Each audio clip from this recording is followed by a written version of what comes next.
Riammessa ad Agrigento la lista Rivoluzione Siciliana del candidato alla presidenza De Luca. Intanto proseguono gli incontri politici e le inaugurazioni dei comitati elettorali. Ritorna in carcere Giuseppe De Rubeis, il 29enne accusato dell'omicidio dell'empedoclino Giuseppe Adorno. Inchiesta sulla Fondazione Teatro Pirandello di Agrigento. La Guardia di Finanza effettua un blitz al Palazzo di Città. La Procura apre un'inchiesta anche per l'ASI di Agrigento. Condanna per 7 boss. La Corte di Cassazione riconosce il danno d'immagine al Comune di Agrigento. Canicattì, inaugurata oggi la nuova risonanza magnetica all'ospedale Barone Lombardo. Alla presenza del Vescovo di Agrigento, Favara ha festeggiato ieri San Francesco.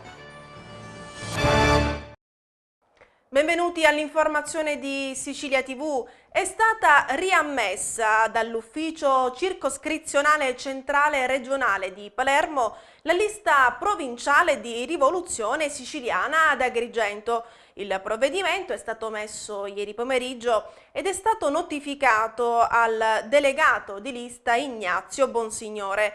Le motivazioni che sono state fatte presenti con il nostro ricorso ci hanno dato ragione, ha dichiarato Cateno De Luca. Adesso anche Agrigento avrà la possibilità di votare per i candidati e per la lista di Rivoluzione Siciliana ed ancora per il proprio candidato alla presidenza De Luca. Adesso, ha concluso, dobbiamo aumentare l'impegno già profuso in questi giorni nella provincia di Agrigento per recuperare questi giorni di incertezza. Ed è stato inaugurato a Favara il comitato elettorale dell'onorevole Nino Bosco. Vediamo. Inaugurazione ieri a Favara del comitato elettorale del locale deputato regionale uscente Nino Bosco. Tra le centinaia di sostenitori presenti, il candidato Bosco ha evidenziato le differenze tra l'attuale campagna elettorale e quella del maggio 2008, quando lo stesso entrò a Palazzo dei Normanni con quasi 18.000 preferenze. La mia ricandidatura nasce proprio dalla volontà di voler proseguire un percorso che vada nella direzione dello svecchiamento. Ci sono tante facce vecchie che ancora hanno il coraggio di riproporsi agli agrigentini, agli elettori di questa provincia, candidati che fanno politica da 40 anni, da 30 anni, da 20 anni, che hanno avuto posti di comando e non mi pare che siano riusciti a ottenere risultati a favore di questo territorio. Io mi ripresento con grande umiltà, con determinazione, sapendo di essere innanzitutto una persona onesta e per bene, sapendo di avere al mio fianco tanti giovani, tante persone che credono nella mia candidatura e che credono nella possibilità di poter formattare e rottamare la classe politica. Bisogna investire sui giovani in generale che siano allo stesso tempo preparati e competenti. La gente ha ragione in questo momento ad essere sfiduciata. C'è sempre più purtroppo un distacco tra l'eletto e l'elettore, bisogna però far capire che non tutta la politica è marcia, che all'interno della politica ci sono uomini disonesti ma ci sono anche uomini per bene onesti e che fanno politica per passione. E adesso vediamo insieme gli appuntamenti elettorali. Il candidato all'Ars nella lista del Partito Democratico Giovanni Di Benedetto, dopo essere stato a Canicattì, Favara e Campobello di Licata, incontra oggi a Sciacca e Cattolica Eraclea amici ed elettori. Domani sabato si recherà a Villaseta alla presenza del consigliere comunale del Partito Democratico di Agrigento Marco Vullo. Domani sabato 6 ottobre alle ore 11 in Viale Cannatello alle 11 ad Agrigento sarà inaugurato il comitato elettorale dell'onorevole Vincenzo Fontana, candidato nelle file del PDL per il rinnovo dell'Assemblea regionale siciliana. Intanto oggi Fontana si è recato a Lampedusa e Linosa per incontrare gli operatori della marineria e gli attori economici dell'isola. Ad inaugurare il suo comitato elettorale anche il favarese Giuseppe Arnone. La cerimonia si svolgerà domani sabato alle ore 21 in Viale Aldomoro. Domenica invece lo inaugura a Porto Empedocle in via Milano. E cambiamo adesso argomento, parliamo dell'omicidio Adorno. De Rubeis torna in carcere a sancire l'arresto del 29enne idraulico accusato del delitto. La Corte di Cassazione. Omicidio del 24enne Giuseppe Adorno a Porto Empedocle. L'idraulico 29enne Giuseppe De Rubeis, accusato del delitto, torna in carcere. Adorno, scomparso dal 24 agosto del 2009, venne ritrovato cadavere nelle campagne di Montaperto il 3 settembre dello stesso anno. Il nuovo provvedimento di custodia cautelare richiesto per il 29enne segue alla decisione della Corte di Cassazione che ha rigettato il ricorso del Tribunale del Riesame di Palermo.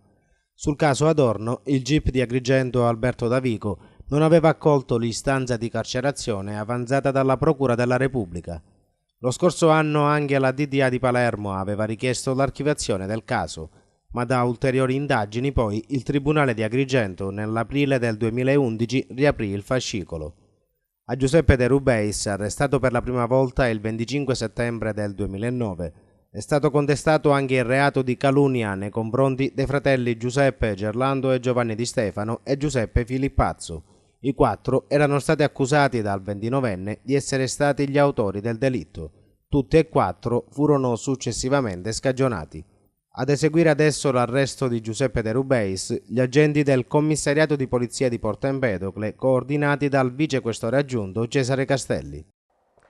Inchiesta sulla Fondazione Teatro Pirandello di Agrigento. I sostituti procuratori Andrea Maggioni e Matteo Delpini, come ricorderete, avevano incaricato la Guardia di Finanza di acquisire documenti utili al fine di chiarire e capire quante fondate siano le dichiarazioni dell'ex membro del CDA Giovanni Di Maida. Quest'ultimo, infatti, sentito dagli inquirenti, aveva affermato come l'attuale presidente del CDA, nonché sindaco di Agrigento, Marco Zambuto, avrebbe scambiato la fondazione per una sorta di contributificio che rischia di far fallire questa importante istituzione culturale.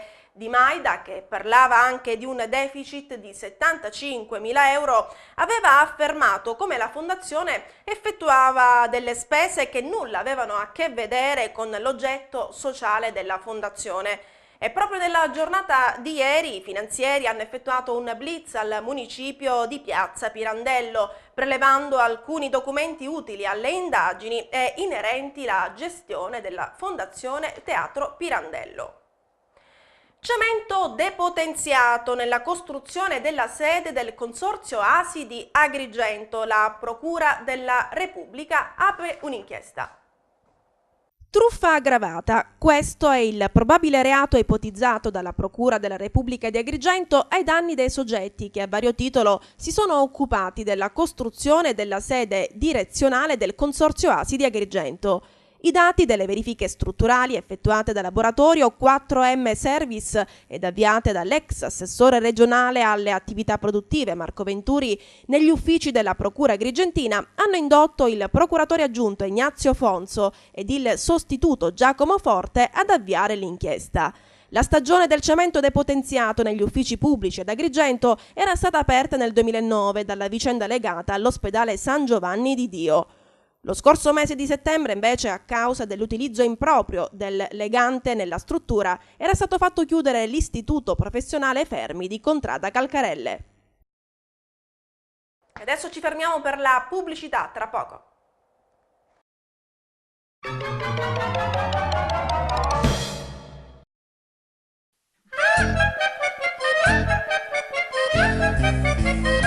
Ma chi l'ha detto che del buon vino bisogna bere solo un bicchierino? Pranzo e cena senza strafare, non mi posso più ubriacare. Con mio fiaschetto dove ti metto, ti nascondo anche sotto il letto. Io ti voglio sempre vicino, oh mio buon caro amico vino.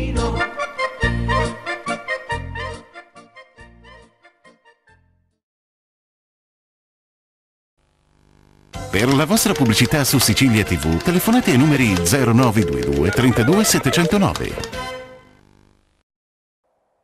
Ha scelto di essere processato con il rito abbreviato. Parliamo dell'attuale sindaco di Naro, Pippo Morello, accusato di abuso d'ufficio.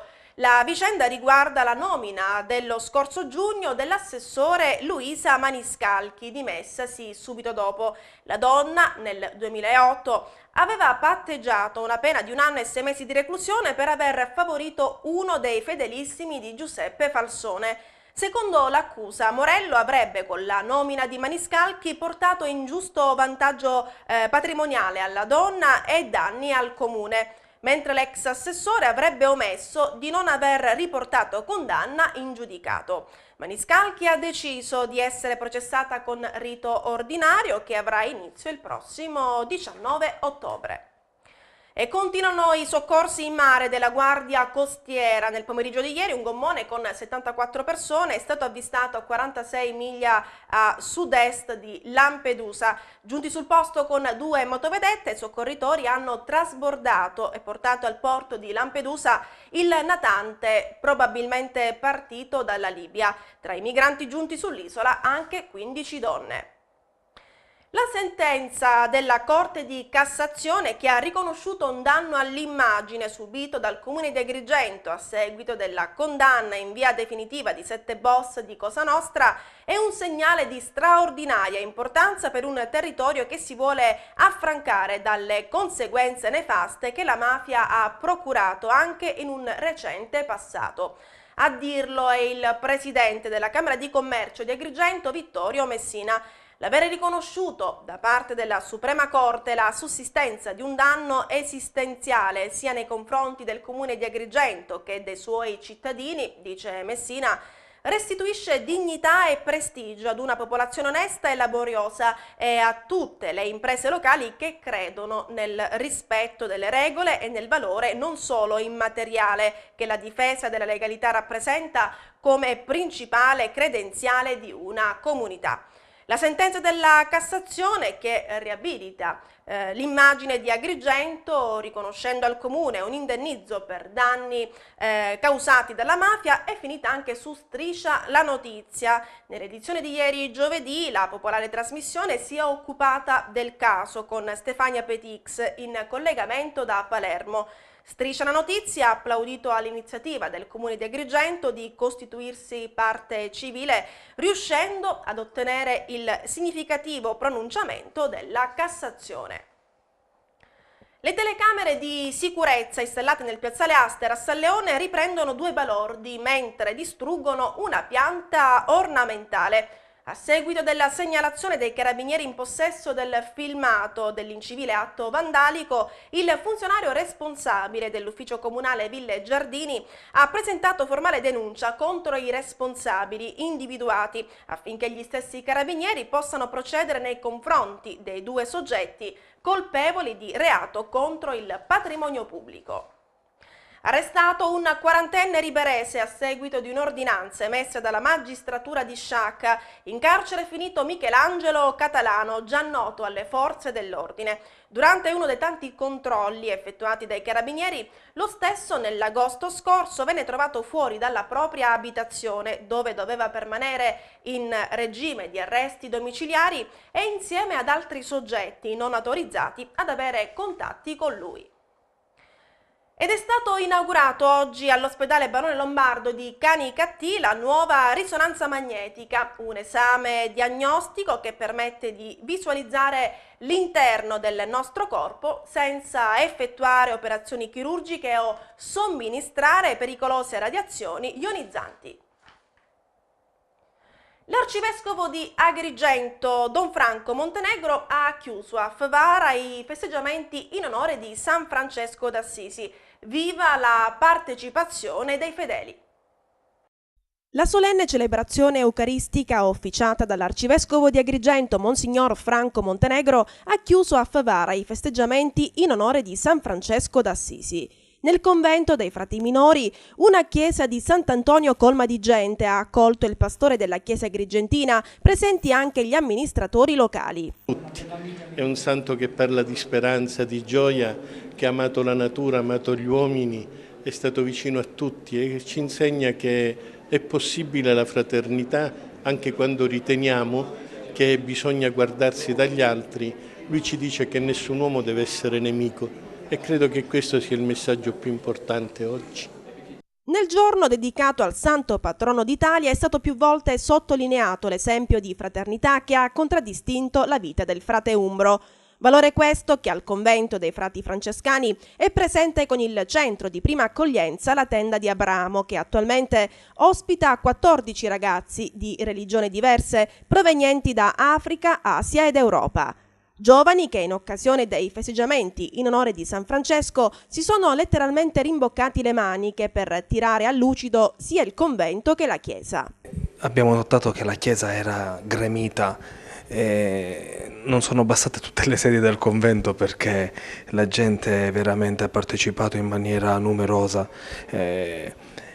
La cosa che quest'anno mi ha colpito è il miracolo che ancora Francesco continua a fare, quello di far mettere a disposizione i doni, i carismi, a partire dai ragazzi che frequentano il convento, che appartengono a questa città, alla città di Favara, che hanno messo a disposizione le loro voci, le loro capacità musicali, e poi i ragazzi che vengono da diverse parti del mondo, che si sono resi disponibili anche loro nel preparare il tutto, nel lavare la chiesa, nel sistemare qualsiasi cosa. Ecco, Francesco affascina tutti, affascina i musulmani, affascina i cristiani, affascina ogni giovane. Perché? Come diceva il vescovo nell'omelia, perché Francesco ama Cristo e dà un senso alla sua vita. Ad animare la funzione religiosa anche il segretario regionale dell'Ordine Francescano Secolare, Fra Antonio Vitanza, ed i presbiteri della comunità ecclesiale di Favara. In occasione della festa di San Francesco non poteva mancare l'intervento del poeta dialettale Salvatore Sciortino, che ha dedicato al Santo d'Assisi una sua poesia. A San Francesco. O San Francesco, amico degli uccelli, ascolta questi versi delicati.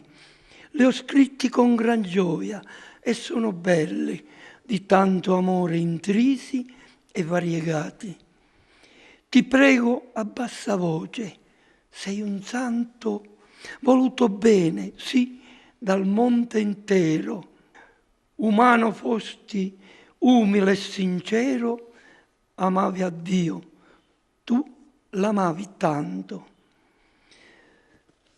Ai poveri donasti gran conforto, portando nelle case la dolcezza, parlavi con gli uccelli là nell'orto, con grande amore e tanta tenerezza. Tu predicasti e giunse la tua voce ovunque, sempre dolce e delicata. Tenevi tra le mani una gran croce, di te voluta bene e venerata.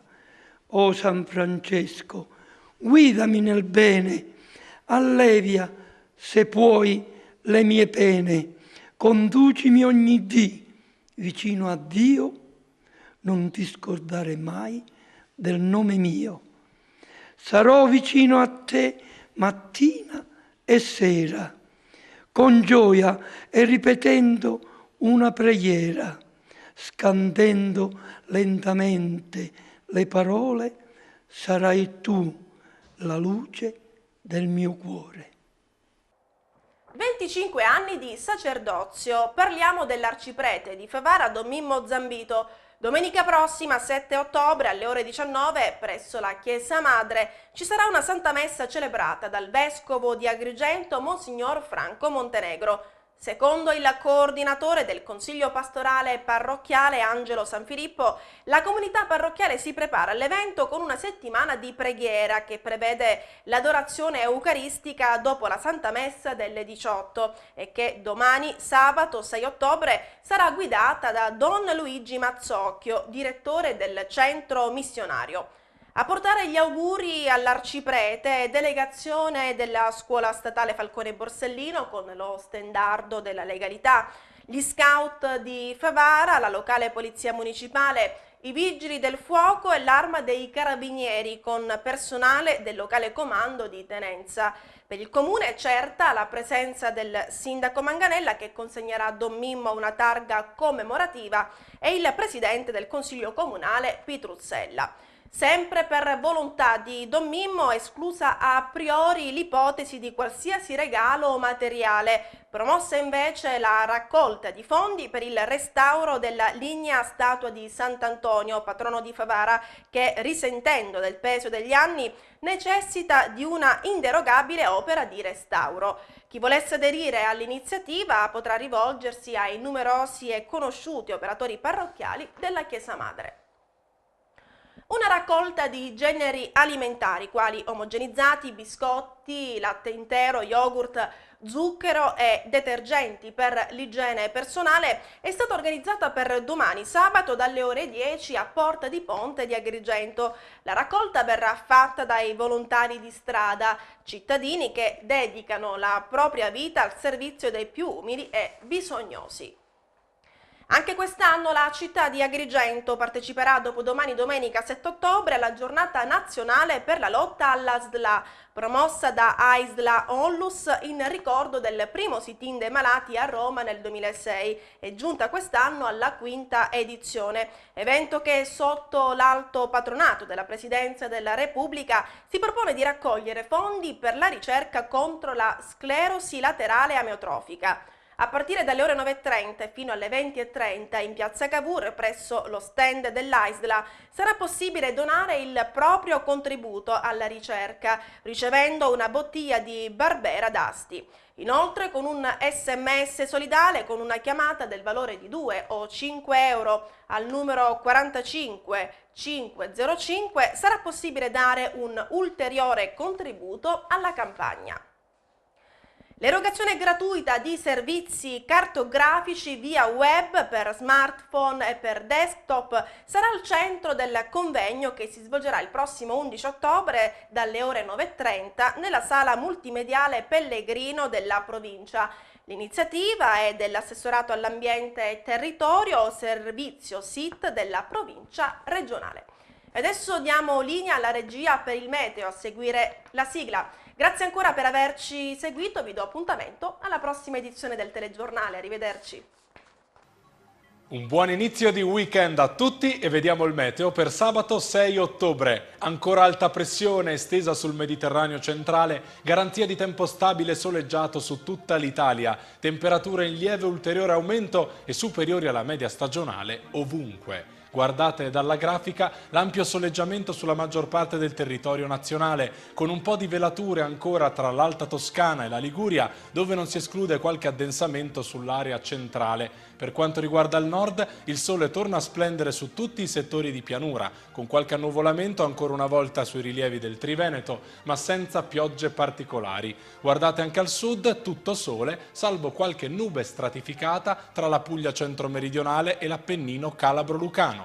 Lo stesso avverrà in Sardegna e sulla medio-alta Toscana. Quindi nessuna precipitazione degna di nota e le temperature che continuano ad aumentare grazie ai venti meridionali più caldi, soprattutto sul lato tirrenico, ma risulteranno deboli anche sul versante adriatico. Allora guardiamo le temperature minime della notte, che risulteranno ancora superiori alla media ovunque, con ben 15-18 gradi sulle pianure e su tutti i litorali del centro-sud, qualche grado in meno solo nelle zone interne appenniniche e in prossimità delle Alpi, ma anche le massime davvero elevate per il periodo, fino a 24-26 gradi su tutta la Val Padana, con 26 anche a Bolzano, a Rimini, 26 a Roma, 27 a Pescara, pensate 31 gradi di nuovo a Palermo, come nelle zone di pianura interna della Puglia, della Calabria e anche della Sardegna. Per ora è tutto, grazie per l'attenzione, alle prossime news meteo.